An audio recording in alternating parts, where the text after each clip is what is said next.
Escuchamos mucho en las noticias y en las redes sociales el nombre de Jesús. Hay muchas concepciones de Jesús, pero ¿quién es este Cristo? El que fue llamado Emmanuel o Dios con nosotros. El anuncio a José fue que el niño será nombrado Jesús y que salvará a su pueblo de su pecado, que su nombre será Emmanuel, que significa Dios con nosotros. ¿Qué papel juega en nuestra relación con Dios? ¿Qué efecto tiene sobre nuestra salvación? ¿Es suficiente para nuestra salvación o necesitamos algo más, sea de conocimiento u obras buenas o dioses menores para ayudarnos a llegar a Cristo? Quisiera que pensemos en la realidad del mundo entero, de quién es Cristo hoy. Pilato lo llamó el hombre sin culpa. El filósofo Diderot lo llamó el insuperable. Napoleón dijo que era el emperador del amor. El filósofo Strauss dijo que él es el modelo más elevado de religión.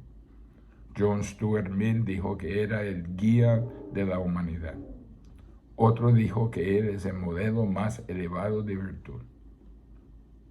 Otro dijo que él es el santo. Martineau dijo que él es la flor de la humanidad, la flor divina de la humanidad. E incluso Renan, el ateo francés, dijo que Jesús es el más grande entre los hijos de los hombres. Otros líderes religiosos lo llamaron el irreprochable. El Buda reencarnado, imagínense, una fábula, el inocente, un socialista. Todos sus comentarios tuvieron la intención de ser cumplidos, pero ninguno de ellos es una verdadera comprensión de quién es esta persona. El ángel le declaró a María que el Espíritu Santo vendría sobre ella y que por su poder el Hijo de Dios tomaría residencia en su vientre, para que Él fuera Dios y hombre, el Dios hombre, el Señor Jesucristo. Tomás, el discípulo, acertó cuando dijo, Señor mío y Dios mío. El Padre declaró desde el cielo acerca de Él, este es mi Hijo amado. Pero quiero que vayamos a la palabra del apóstol Pablo en el primer capítulo de Colosenses. Al empezar a confrontar Pablo la herejía presente en Colosas respecto a Jesús, quería definir quién era Jesús.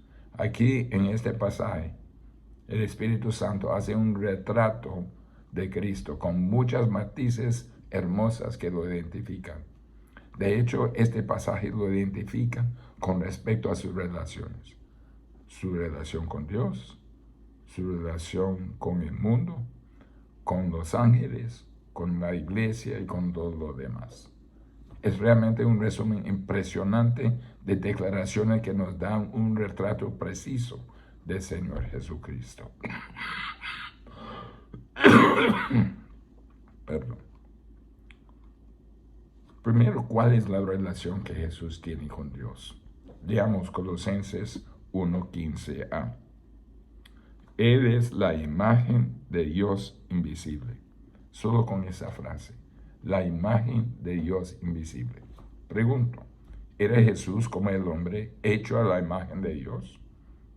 Ahora sabemos que en Génesis, capítulo 1, versículo 26 a 27, la Biblia dice que Dios creó al hombre, Dios hizo al hombre a su propia imagen, de acuerdo a su propia semejanza. La humanidad fue creada por un patrón divino. Estábamos hechos. Fuimos creados al sexto día a la imagen de Dios, según la semejanza de Dios. Esto no es cierto para ninguna otra criatura. Ninguna otra criatura fue hecha a la imagen de Dios. Compartimos características físicas y biológicas con el resto de la creación viviente porque tenemos que compartir el mismo entorno.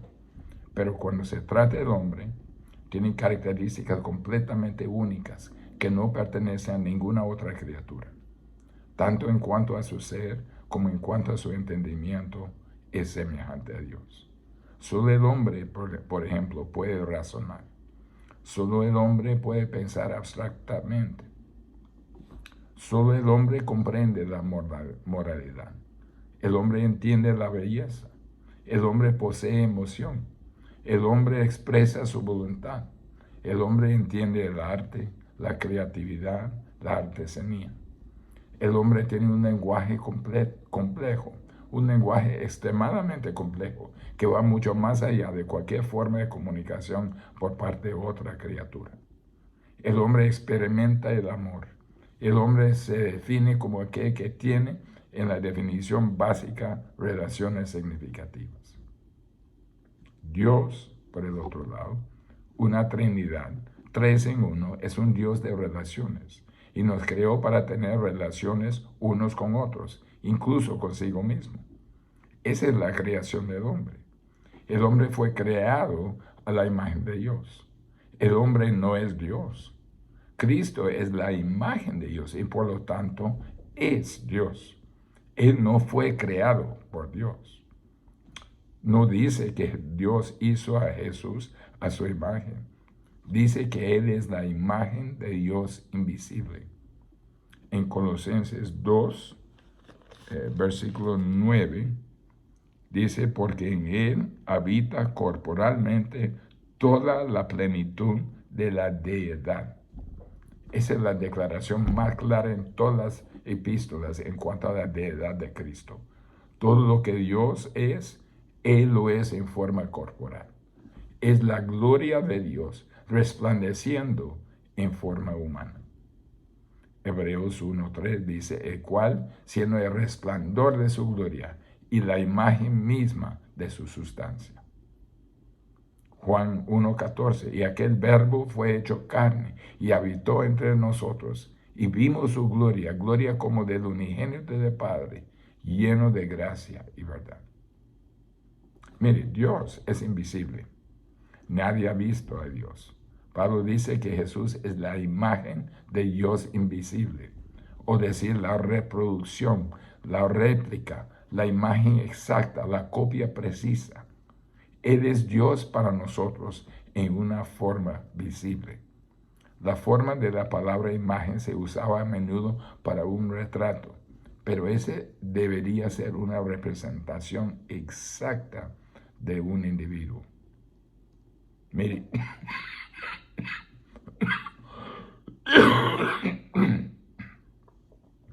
perdón. Jesús estaba hablando a los judíos en Juan 10:30. Yo y el Padre somos uno. Los judíos tuvieron una respuesta muy predecible.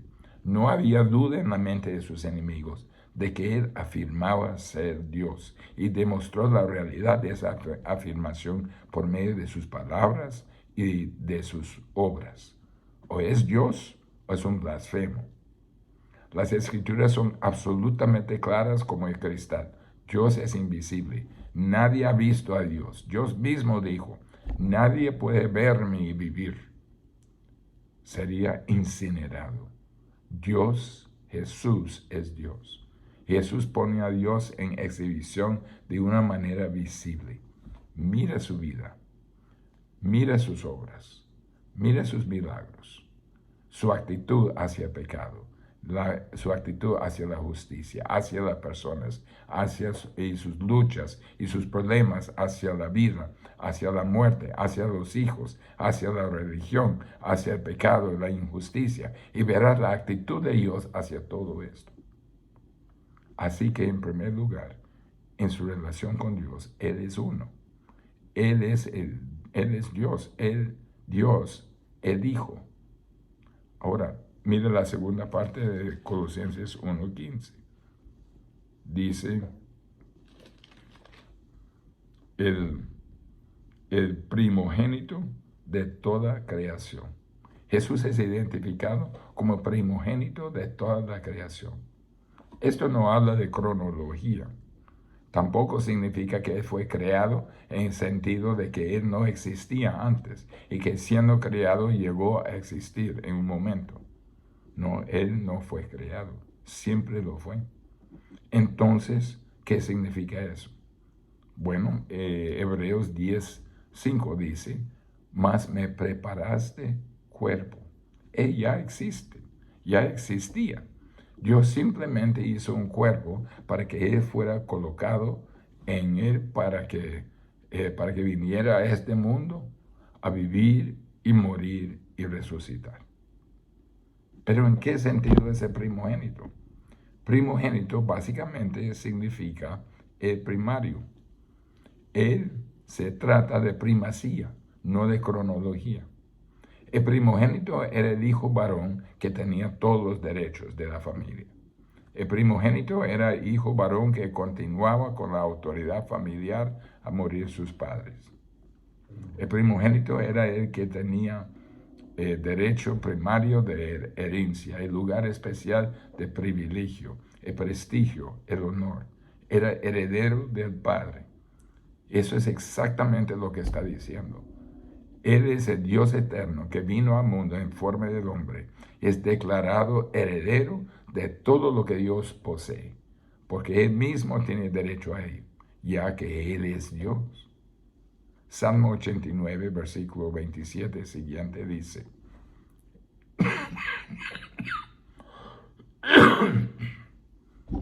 yo también le pondré por primogénito, el más excelso de los reyes de la tierra. Para siempre le conservaré mi misericordia, mi pacto será firme con él. Pondré su descendencia para siempre y su trono como los días de los cielos. Esto es lo que significa, Él es mi primogénito. Él hereda todo. Él es el primogénito de Dios. Él es el heredero de Dios. Él es el heredero de todo lo que Dios posee.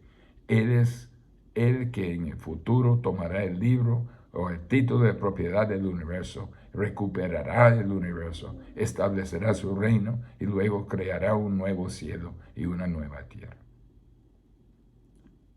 Pero si fijamos en su vida, Él desplegó poder sobre la naturaleza, poder sobre la enfermedad, poder aún sobre la muerte. Discriminaba con respecto al carácter moral de todos los hombres. Él dice en Mateo 25 que un día Él regresará y juzgará a cada ser humano. En Juan 5 Él dice que el Padre le ha encomendado este juicio. Él discriminará y determinará el destino eterno de cada ser humano. Él dijo, toda autoridad me es dada en el cielo y en la tierra. Él afirmó ser Dios, afirmó tener poder que solo Dios tiene sobre todo y sobre todos. Y él recibió con alegría las palabras de Tomás, Señor mío y Dios mío. Esa es la relación que tiene con Dios. Él es Dios, es el Hijo de Dios. En segundo lugar, ¿cuál es la relación que Jesús tiene con el mundo creado, el universo? Leamos versículos 16 y 17. Porque en Él fueron creadas todas las cosas, las que hay en los cielos y las que hay en la tierra, visibles e invisibles, sean tronos, sean dominios, sean principados, sean potestades, todo fue creado por medio de Él y para Él. Y Él es antes de todas las cosas, y todas las cosas en Él subsisten. Él es su creador, es el creador del mundo creado, del universo. Versículo 16 lo dice, porque en Él fueron creadas todas las cosas, las que hay en los cielos y las que hay en la tierra. Lo creó todo en 6 días. Juan 1 al 4 dice, en el principio era el verbo, refiriéndose a Jesús. Y el verbo era con Dios, y el verbo era Dios. Esto era en el principio con Dios. Todas las cosas por Él fueron hechas, y sin Él nada de lo que ha sido hecho fue hecho. No hay nada creado que no fue creado por Él. La inmensidad del espacio infinito, con todo lo que hay en ella, la complejidad de la vida en la tierra, todos los microcosmos de la creación en su gloria infinita. Él lo creó todo. Por Él todas las cosas fueron creadas. En Él estaba la vida. Nadie le dio la vida. Lo poseyó eternamente. En Él estaba la vida. Y todo lo que Él creó fue bueno. 7 veces en Génesis 1. dice, y Dios lo vio y era bueno, y era bueno, y era bueno, y era bueno, y era bueno en gran manera, porque Él es bueno y solo Él puede producir lo que es bueno. Él es el agente de la creación. Romanos 11:36, porque de Él y por Él y para Él son todas las cosas. A Él sea la gloria por los siglos. Amén. Todo vino de Él y termina siendo dado a Él. Él reunirá todo el universo en una nueva creación para su propia gloria. Él es el creador. Pero mire lo que dice Colosenses 1:17, la primera parte. Y Él es antes de todas las cosas. Él es eterno. Si usted es el creador, tiene que estar ahí antes de la creación. Y dice claramente aquí, Él es antes de todas las cosas. Es por eso que en Apocalipsis 22:13 dice, yo soy el alfa y la omega, el primero y el último, el principio y fin. Él es antes de todas las cosas. Esa sencilla declaración habla de Cristo como un ser eterno. Él es el único que existía antes de la creación.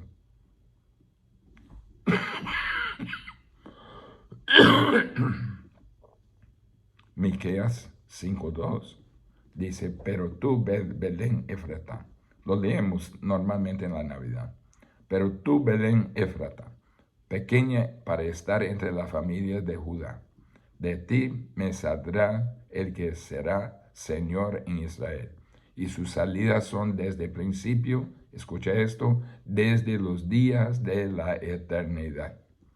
El Mesías es un ser eterno que nacerá en Belén. Eso lo reduce a una posibilidad, solamente una. Un ser eterno, nacido en Belén, el creador del universo, el que era antes de todas las cosas. Pero no se detiene ahí. Sigue adelante, versículo 17, la segunda parte. Y todas las cosas en Él subsisten. Él es quien lo sostiene al universo. Todo lo que existe en forma material está hecho de átomos. Un átomo tiene un núcleo infinitesimalmente pequeño y en ese núcleo hay protones cargados positivamente, con una carga positiva. Existen en el núcleo de cada átomo. Los físicos saben que esos protones deben repelerse el uno al otro. Pero ¿qué es lo que mantiene unido el núcleo?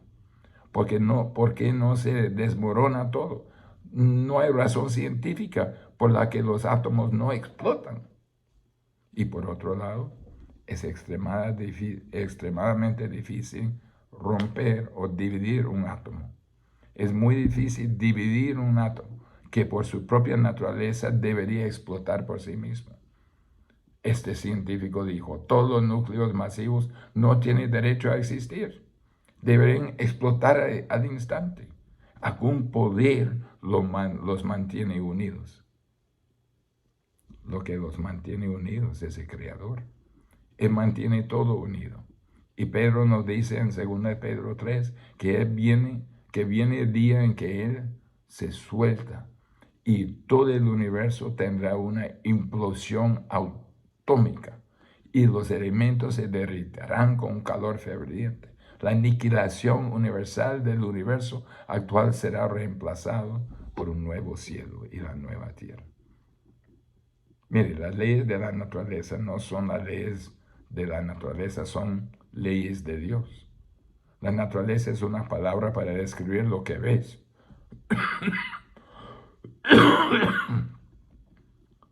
La naturaleza es una palabra para describir lo que ves, no una palabra para describir el poder que hay detrás. Solo hay una palabra para describir el poder detrás de esto, y esa es Dios, el Señor Jesucristo. Es por eso que el salmista dijo, el firmamento muestra la obra de sus manos. Este es Cristo en su relación con Dios y su relación con el mundo creado. En tercer lugar, ¿Cuál es la relación que Jesús tiene con los ángeles? Colosenses 1:16, de nuevo. Porque en Él fueron creadas todas las cosas, las que hay en los cielos y las que hay en la tierra, visibles e invisibles, sean tronos, sean dominios, sean principados, sean potestades, todo fue creado por medio de Él y para Él. Los ángeles existen claramente, al igual que los demonios, los que son ángeles caídos. Con respecto a los ángeles, Él ha creado todo lo que hay en los cielos y en la tierra, visibles e invisibles, lo que incluiría a los ángeles y a cualquier otra realidad invisible como la personalidad, el intelecto, cualquier otro aspecto invisible de la realidad. Efesios 1:20 dice, hablando de Cristo, sentándole a su diestra en los lugares celestiales.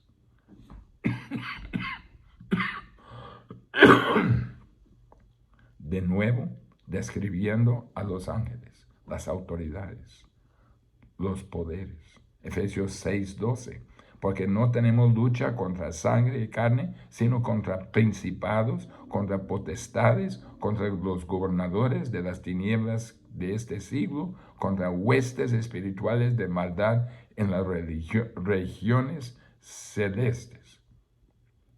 Ustedes tienen ángeles santos y ángeles caídos, y el Señor es la autoridad sobre todo ellos. Posiblemente, algunas de las personas que rodeaban a los cristianos colosenses habían tratado de convencerlos de que Jesús era un ángel, para hacer de Jesús un ángel, una emanación, algún ser creado que descendió de Dios. Y el principio de este descenso es que dicen ellos que Él es uno de los buenos. Y cuanto más seres descendían, peor se volvieron. No, absolutamente no. Jesús no es un ángel. Él es el que creyó a los ángeles. Él los creó a todos. Él creó inclusive a los que cayeron y triunfó sobre ellos. Mire lo que dice en Colosenses 2:15. Y despojando a los principados y a las potestades, los exhibió públicamente, triunfando sobre ellos en la cruz. Incluso cuando Él estaba muerto en la cruz, su cuerpo todavía tendido sobre la cruz, su espíritu fue a declarar su triunfo sobre los ángeles. Él declaró su victoria sobre los ángeles caídos, incluso en su muerte. Ellos no triunfaron. Jesús se presentó en su celebración. En 1 Pedro 3:19, en el cual también fue y predicó a los espíritus encarcelados. Se presentó, por decirlo así, en la presencia de los demonios celebrantes para declarar su triunfo sobre ellos. Los ángeles buenos no pueden añadir nada a la plenitud, a las riquezas y los recursos que están en Cristo. Y los ángeles caídos no pueden quitar nada. A los ángeles caídos un día Él los enviará al lago eterno de fuego.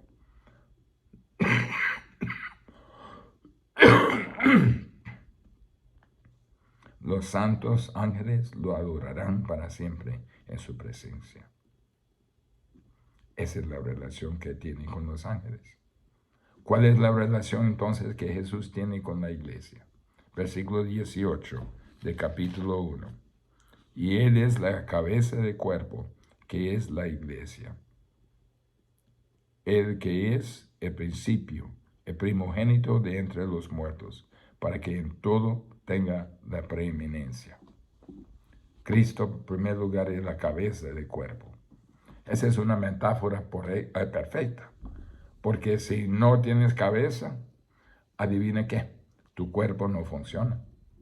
La iglesia es simplemente el organismo que responde a su voluntad y su palabra. Cristo es la cabeza orgánica y gobernante. Él es la vida, en Él estaba la vida, y Él es para nosotros la vida. Cristo es la cabeza gobernante de su iglesia. de todos los que han sido salvos. Ciertamente la ciencia ha confirmado la teología de Pablo a elegir esa metáfora en particular. Todo viene del cerebro, todo. Envía todos los mensajes que hacen que el cuerpo funcione. Cristo no es alguien en la iglesia que sea un maestro más noble que los demás, no. Él es la cabeza de la iglesia, sin la cual la iglesia está muerta. Y esa es una buena manera de ver las sectas, las formas falsas de cristianismo como cuerpos sin cabeza. Él es el Señor de la iglesia que guía, dirige y domina, expresando su voluntad a través de su palabra y su poder a través de su espíritu. Cristo es la cabeza, pero también es el principio. ¿Qué significa eso? Dice Él que es el principio. Realmente significa la fuente. Es la fuente de la iglesia. Fuimos escogidos en Él antes de la fundación del mundo. Él nos da vida a través de su espíritu. Él nos regenera. Hay una iglesia porque Él le dio vida. Y Él continúa dando vida a todos en su iglesia. La iglesia fue ordenada en la eternidad pasada entre el Padre, Hijo y Espíritu Santo, antes de la fundación del mundo. La iglesia fue traída a la existencia en el día de Pentecostés por el Espíritu, a quien el Hijo envió después de que el Padre lo exaltó. Él es el Espíritu que nos da vida, nos introduce en la iglesia, es el Espíritu de Cristo. Somos la iglesia y estamos en la iglesia porque Él nos ha dado vida. Eso es lo que quiere decir en 1 Corintios 12 cuando dice, hemos sido por Cristo inmersos, bautizados en la iglesia por medio del Espíritu Santo. Él no es alguien en la iglesia, Él es cabeza de la iglesia y la fuente de la iglesia. Pero sigue algo más, Él es el primogénito entre los muertos. Ahora ya sabemos lo que significa primogénito. No es la primera persona que se levanta. Resucitó a la gente de entre los muertos. Hay algunos en el Antiguo Testamento que fueron resucitados de entre los muertos. Eso no quiere decir que sea el primero cronológicamente. Lo que está diciendo es de todas las personas que alguna vez serán resucitados entre los muertos. Y por cierto, todos los serán eventualmente. Juan 5, Jesús dijo que resucitará a los justos a la vida, a los injustos a la condenación. Todos serán elevados al cielo y el infierno, pero Él será el primario de todos los que han resucitado o serán resucitados entre los muertos. Él es el primero. Tiene que ver con Él que tiene la posición principal. Él es el superior, Él es el supremo. No es, escuchen, no es un héroe muerto. Él es un fundador viviente, dador de la vida y gobernante, y Él es la presencia viva en su iglesia. Él es aquel por cuyo poder todos se levantarán.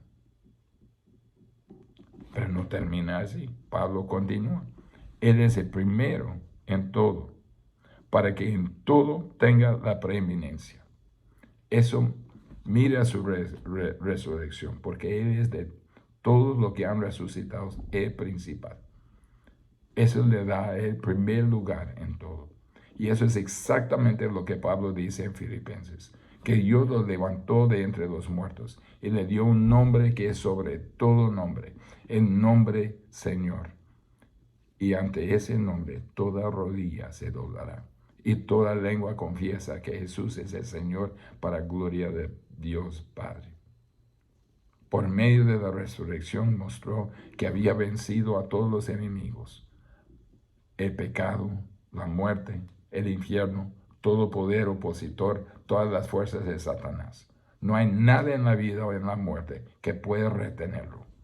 Él es la vida, venció a la muerte. Por lo tanto, en cuanto a la iglesia, Él es el gobernante de la iglesia.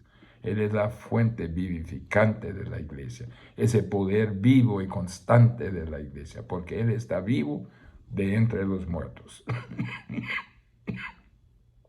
Y en virtud de esa resurrección,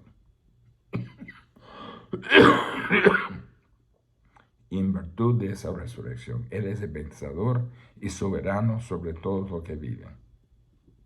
Hay una declaración final en versículo 19. Por cuanto agradó al Padre que en Él habitase toda plenitud. Eso dice que hay una plenitud en Él que le fue dada por el Padre. ¿Lo ves? El Padre no lo hizo Dios. Él era eternamente Dios.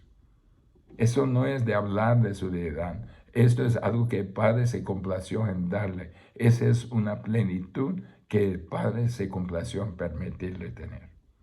No es su naturaleza, no son sus atributos divinos. Él los posee en virtud de su existencia. ¿Qué es la plenitud? ¿De qué plenitud está hablando? Regrese a Juan 1:14. El Verbo se hizo carne y habitó entre nosotros y vimos su gloria, gloria como del unigénito del Padre, lleno de gracia y verdad. Esa es la plenitud de la que estamos hablando. La plenitud que está en Cristo es la plenitud de gracia, la verdad. Y es toda la plenitud en Él. Toda gracia, toda verdad, todo amor divino, toda justicia justificadora, todo perdón verdadero, todo perdón divino, adopción, herencia, santificación, santidad, sabiduría, fortaleza, conocimiento, entendimiento, paz, gozo, consuelo. Todas estas realidades espirituales, todas ellas, la plenitud de todas estas realidades, están todos en Cristo. Todo lo que cualquiera necesita. Así que no es Cristo más alguien o más algo más. Todo lo que cualquier pecador necesita está en la persona de Cristo, está en Cristo.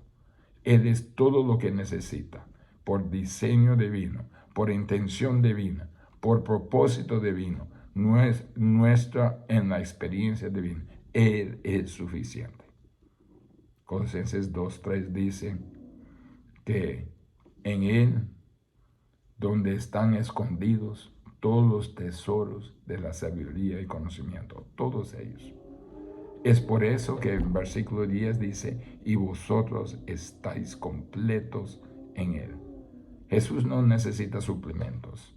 Jesús no tiene ninguna deficiencia, no tiene rival. Él es todo.